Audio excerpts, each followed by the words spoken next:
Je m'appelle Charlotte Gale, je suis responsable technique de la jumenterie de l'élevage de Chignac du Haras national de Pompadour depuis 2021. Sur le site, nous avons 65 hectares de prairies permanentes, un élevage de pur sang arabe de course et majoritairement d'anglo-arabe orientation course et sport. On a entre 70 et 90 chevaux sur le site. Donc nous sommes 3 personnes à travailler ici à temps plein et nous avons une aide temporaire du mois de février jusqu'au mois de juin pendant la période de poulinage, la période de reproduction et la période de pousse de l'herbe.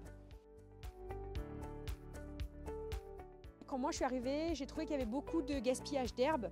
On avait des parcelles avec des zones de reflux importantes et je me suis dit que si on voulait valoriser au maximum la production d'herbe du site, on allait redessiner nos parcelles en faisant des sous-parcelles. Donc on a un point d'eau central et 4 parcelles qui tournent autour.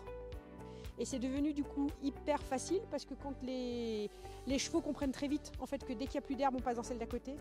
Et donc elles nous attendent au point d'eau, on a juste à ouvrir le fil suivant et elles vont changer toutes seules.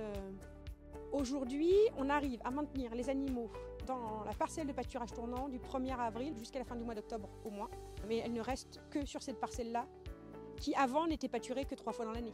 Là, aujourd'hui, elle est pâturée toute la saison de pâturage. Les parcelles sont suffisamment grandes pour que les chevaux puissent avoir de l'activité physique et en même temps une herbe de qualité en permanence. En tout cas, nous, on a des chevaux qui ont un développement musculaire harmonieux, ce qui veut quand même dire que l'apport alimentaire apporte suffisamment de protéines pour qu'ils puissent fabriquer du muscle.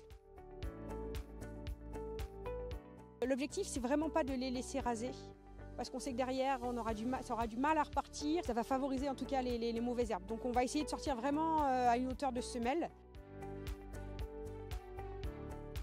En dehors des périodes à l'herbe, sauf l'été si on a une période de sécheresse, mais sinon on distribue au moment où on les ramène dans les stabulations l'hiver.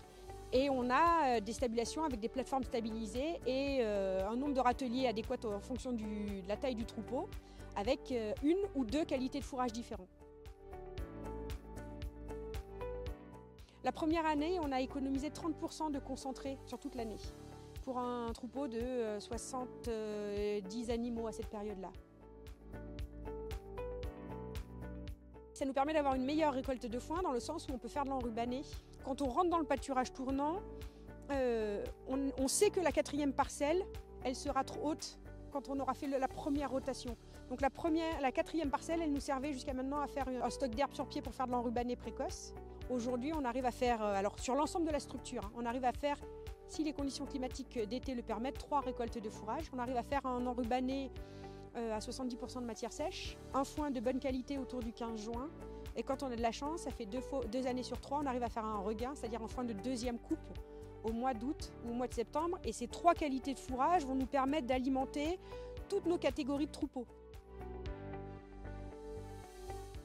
C'est de bien dessiner sa parcelle au départ, c'est-à-dire que de prendre le temps de travailler sur logiciel, sur Géoportail par exemple, en tout cas de mettre sa parcelle à plat, d'avoir une idée du nombre d'animaux qui vont y être régulièrement, c'est de se dire ils vont passer par un couloir, est-ce que le couloir il est assez large, est-ce qu'il est suffisant, où est mon point d'eau et comment je distribue, et de se dire, de bien réfléchir la praticité en fait, de ces clôtures internes.